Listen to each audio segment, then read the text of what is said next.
Good morning. We're here with Alan from Atom Beers. How you doing, Alan? I'm very well, thank you. It's a nice sunny day, so yeah. Happy days. Then, Excellent. So if you would like to get us started by telling us a little bit of background as to who you are, what you do, and how long you've been doing it for, please.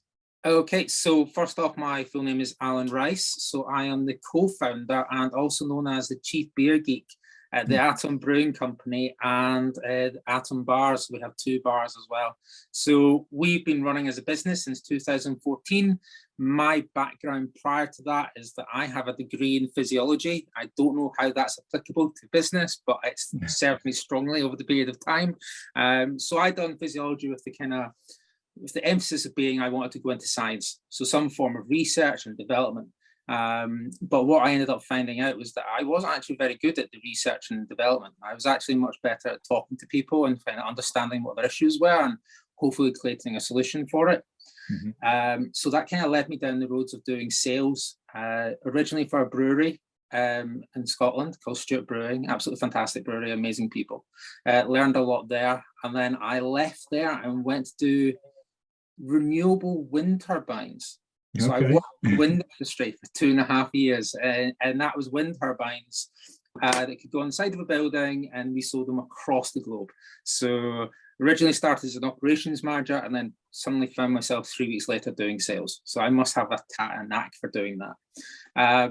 Then we moved to Canada, as you do, a year in Canada, and then came back to help another friend build his brewery in the Scottish borders. Now, like everybody in life, you kind of go, I'm actually putting in a lot of work for everyone else, so I might as well try and do it myself. So we originally thought, myself and my better half being my co-founder, Sarah, my much better half, we decided, like, let's try and build our own thing. We were in Edinburgh, so we're like, right, so let's build it in Edinburgh, let's build it in Scotland. And then the reality kicked in. It was like, we didn't have any money. Scotland's very expensive to build a business in, so we needed to do it somewhere else. And Sarah's from Beverley. She'd been retraining to be a teacher, so we're like, maybe Hull will do. It doesn't have a craft brewery, so let's try that. So we used up all our savings, managed to get a £10,000 loan from the bank, a little bit of grant funding, found a building in the outskirts of Hull, and threw up this thing, this entity, this business, which was completely different to anything else in the county, to the extent that we didn't sell any beer locally for 6 months. When we launched in January 2014, everything went to London or back up to Scotland, which isn't exactly what you're planning. So well, you're in a good area, south and north, to ship it. Yeah, you have that benefit, right? But yeah, we started off completely fresh and not really knowing what to do. But we started off with one key ethos, and that was fundamental to us and fundamental to us as people, was that we wanted the business to kind of teach and educate about science. So our tagline is the science of brewing. It's not really about the science of the brewing process. It's about how we can use the brewery and the entity that is around us to teach and inspire the next generation of scientists. So how can we talk to 16 to 19-year-olds and hopefully say, you know what, you can do science, and this is an example of it. And that's kind of, that's everything about me in a nutshell, and a kind of whirlwind background story as well. It's a good story. Thank you very much, Alan. So kind of moving on to the last 2 or 3 years and covering the pandemic. Very interesting. What was the biggest impact for you guys? Obviously, being in the hospitality sector, there was impacts in different ways. What was it for you? Well, it's interesting. I'd done an interview like 3 or 4 months ago, and people asked, when the question got asked was, how did you feel about being forced to close the 2 bars that we had? But that's a misnomer. We had 1 bar, and we were due to open the 2nd bar on the week of lockdown. So that didn't exist, but kind of existed.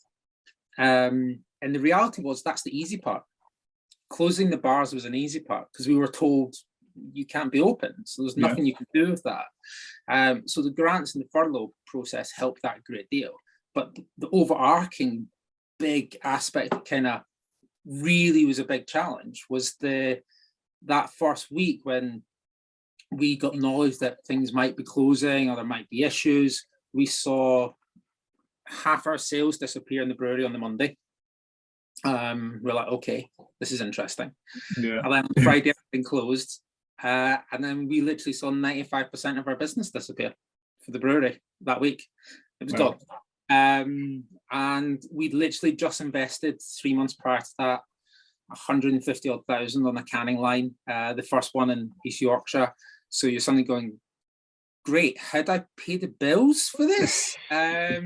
So that week we decided to do a quick pivot like everybody else done and launched a web shop, which we'd never done before. We didn't have a web presence shop-wise.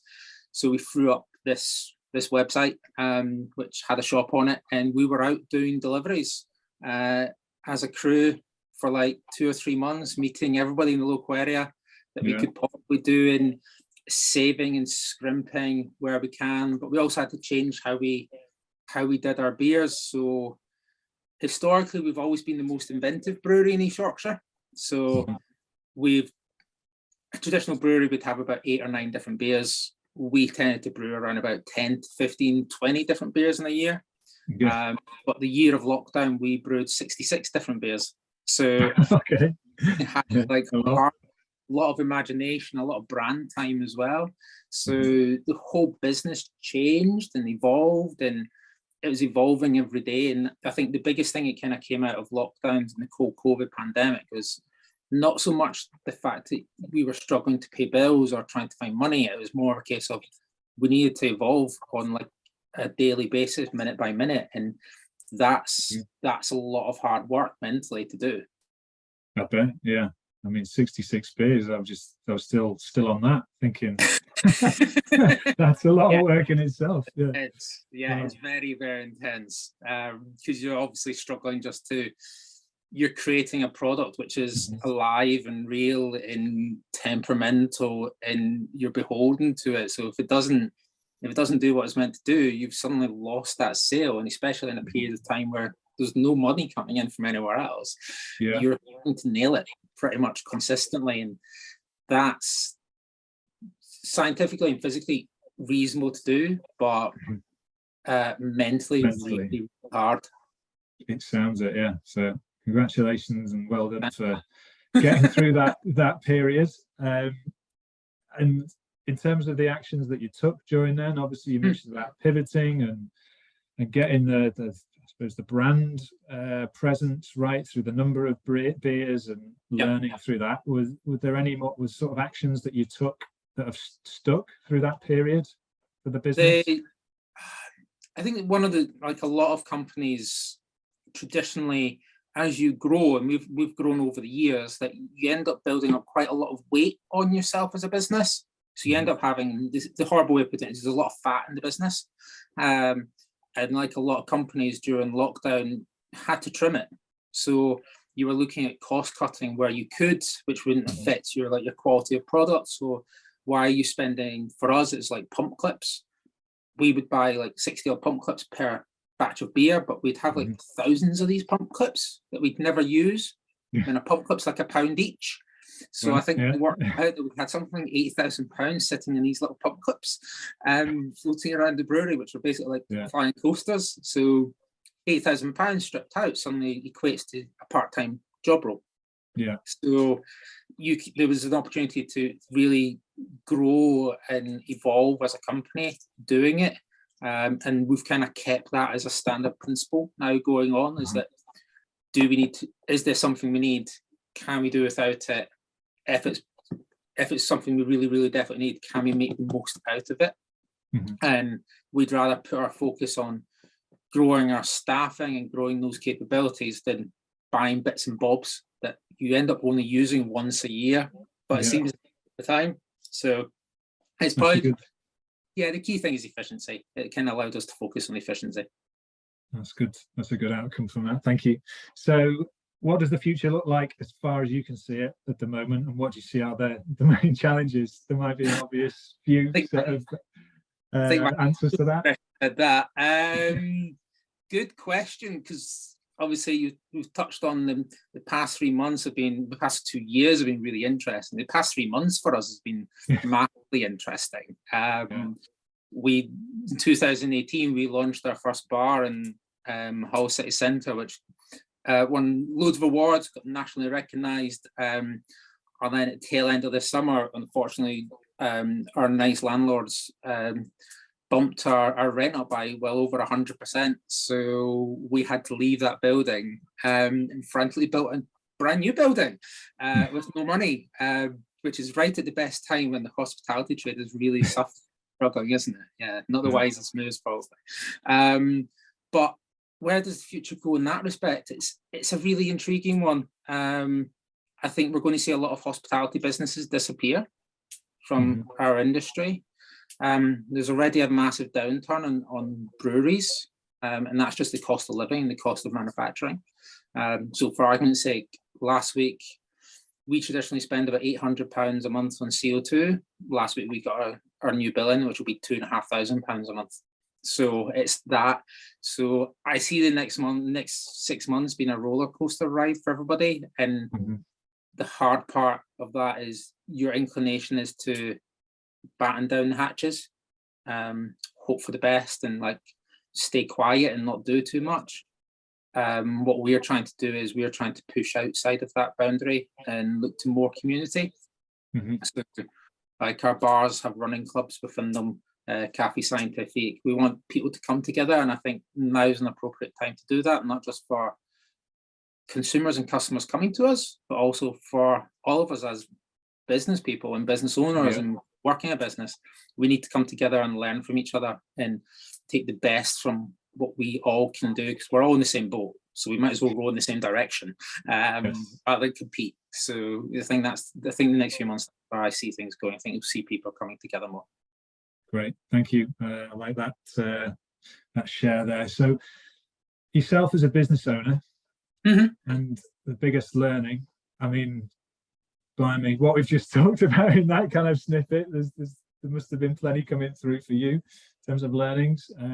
But if there's one that you can pick out, or maybe one or two that you could share, do you think, that's a good one over the time that you've been in business?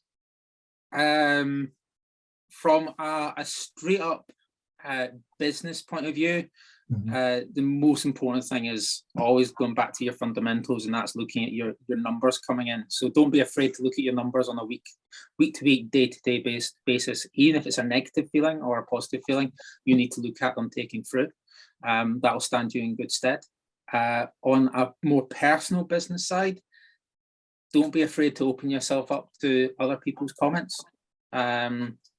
Being in charge of business is a very lonely place to be.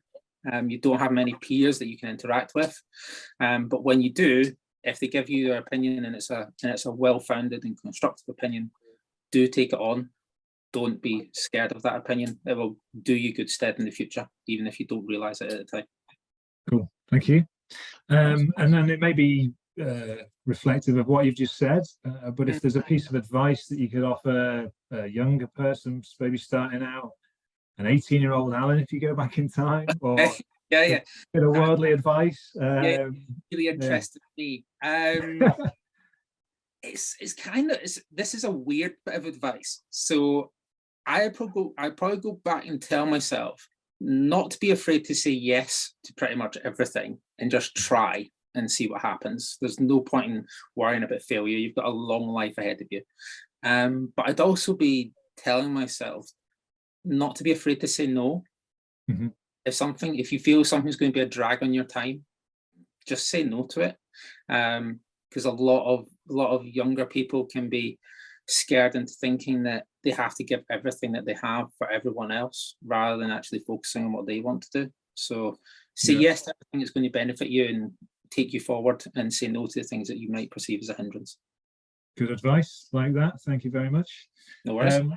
So what inspires you to do what you do? If there's any, it might be like, or what is inspiring you currently? So obviously it might be team members and the work that you do, or you could be anything recommending to read, listen to, anything like that. The most recent inspiration for me is I touched on at the start is that we set everything up to be around education. Unlike all businesses, you tend to fall away from it and then come back to it, and fall away to it and come back to it. So we've slowly been coming back to it, but I wasn't sure if we were doing it for the right reasons and why. Took our Beverly bar and we turned it into a crime scene investigation facility. So we set up blood splattered walls outside, damaged bits inside, and we had a local college come and do a forensics class there. And to see the excitement that they're getting to being out of the college and actually seeing something live and happening, that just inspires you to keep on going, because there's so much energy there and there's so much energy to be enhanced and helped with. And if we can have a tiny bit of energy that they have in our business, then we can go quite far. Brilliant. That must be a world first, turning a bar into a crime scene investigation scene. It was interesting. You had 25 students running around with their hazmat suits on, cameras, doing fingerprinting. It was great. What did the public think? Were they kind of like, what's going on? I think it was just shock and confusion kicking in. More likely phoning up the police, the news, going like, something happened in Beverly. Has there been a murder or something like that? But no, it was just a great day for them, and it was great to see the building getting used for something different than just up hospitality. Excellent, love that. Thank you. And then lastly, in terms of any latest news around your business that you'd like to share, anything that you may want to kind of point out, direct us to, anything like that? Latest news wise for us is everything's focused around our new bar venue in Hull. It's only 4 weeks old, so it's quite young, but it's doing quite well. News wise around that is really a kind of big thing as an overall company. Please keep an eye on what we're doing with regards to community.